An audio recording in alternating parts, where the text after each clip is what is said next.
Bonjour les amis, c'est Cyril de Lille.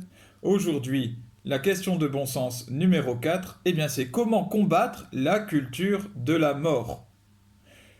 Nous sommes dans les derniers temps et la bête de l'Apocalypse se fait une place de choix dans les sociétés humaines. Et la France n'est pas épargnée. La bête de l'Apocalypse, ce n'est pas un monstre d'un film de science-fiction ou d'un dernier jeu vidéo ou de Pokémon.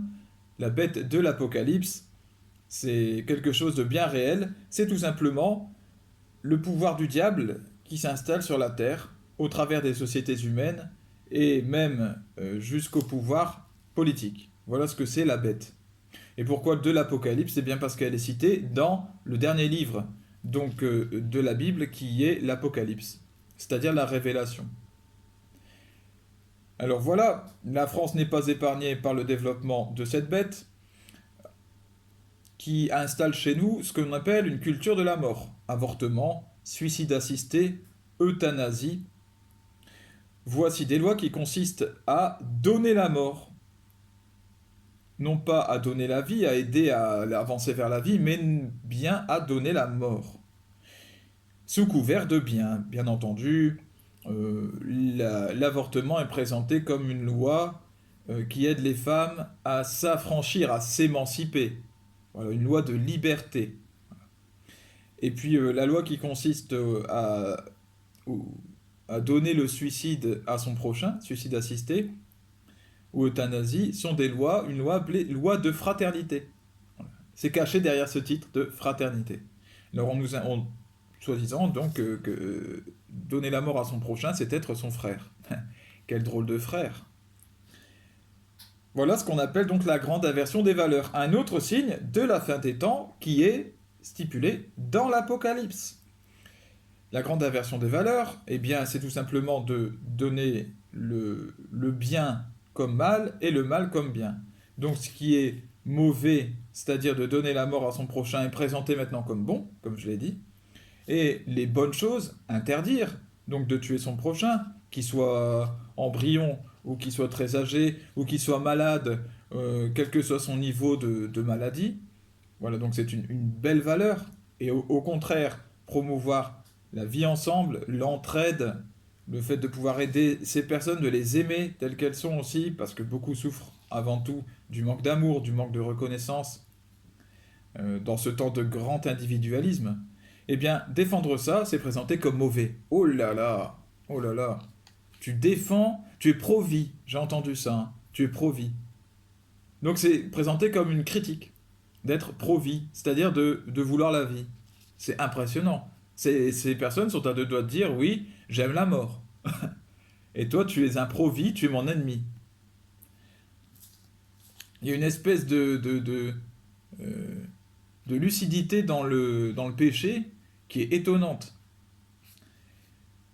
Alors voilà, en plus, ce signe de la fin des temps, qui est donc l'inversion des valeurs, nous pousse à la conversion, puisque c'est un signe du retour imminent de Jésus-Christ.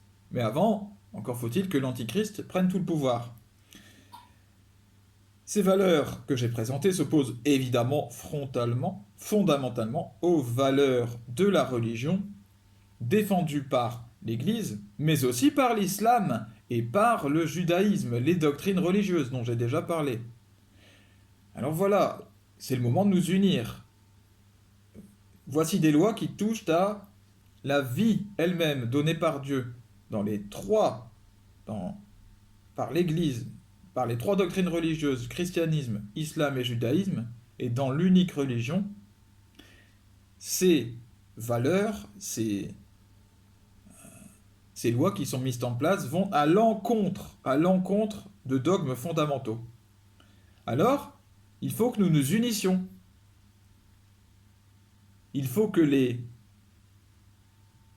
chrétiens de toute confession, les musulmans, les juifs, encore une fois de toutes les branches, s'unissent et proclament le message. Voilà comment combattre la culture de la mort.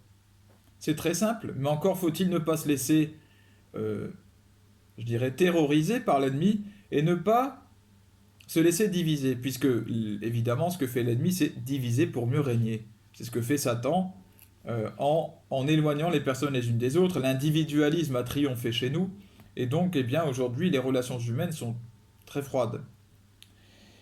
Et ça permet évidemment aux méchants, aux petits chefs, de prendre le pouvoir et de réussir à terroriser tout le monde. Comment combattre? Eh bien, comme je le disais, témoignez là où vous êtes, dans votre milieu naturel, je dirais, le travail, la famille, les amis, les gens que vous connaissez. Osez témoigner, osez dire ce que vous pensez de l'avortement, ce que votre doctrine religieuse, ce que la religion en dit, ce que Dieu en dit. Osez le dire, osez l'affirmer, fermement et tranquillement. Voilà.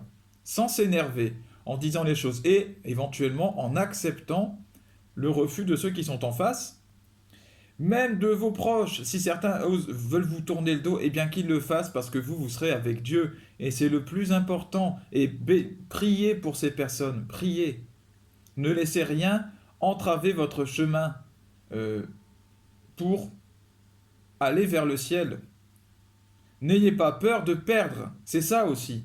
N'ayez pas peur de perdre. N'ayez pas peur de perdre vos proches, de perdre la relation pendant un certain temps avec un père, une mère, un frère, une sœur, un fils, une fille. N'ayez pas peur, allez-y, dites les choses, agissez en fonction de votre religion. Agissez, ne soyez pas bloqués, glacés par la peur, pétrifiés. N'ayez pas peur de perdre un emploi. N'ayez pas peur de vivre les oppositions de vos collègues, de vos supérieurs ou de je ne sais qui. N'ayez pas peur de perdre un ami ou une amie, quelqu'un qui vous tourne le dos. N'ayez pas peur de cela. C'est comme ça qu'on entre au ciel. Ça fait partie des richesses finalement que l'on peut être amené à devoir abandonner pour le Seigneur, qui ne tourne pas le dos à son père, sa mère, son frère, sa sœur, son fils, sa fille, n'est pas digne de me suivre. C'est Jésus-Christ qui le dit. Alors, nous sommes dans ce temps. Aimez en toutes circonstances. Ne coupez jamais vous-même les ponts avec quelqu'un ou ne maudissez jamais la personne, que ce soit en face ou que ce soit dans votre cœur, que ce soit de votre côté dans vos prières. Et même ne la abandonnez jamais à son sort une fois qu'elle s'est coupée de vous. Jamais. Priez pour cette personne avec amour et avec fermeté. Voilà la solution. Et naturellement, nous finirons par gagner. Encore faut-il y croire. Encore faut-il garder la foi. Gardez la foi parce que nous allons finir par gagner. Marthe Robin l'a dit. Que la France chuterait, toucherait le fond et reviendrait à son Seigneur. Mais encore faut-il des ouvriers pour la moisson, des combattants qui soient là pour continuer à proclamer le message que tous veulent étouffer. N'ayez pas peur, soyons unis. Que Dieu vous bénisse et bénisse tous vos proches. À bientôt.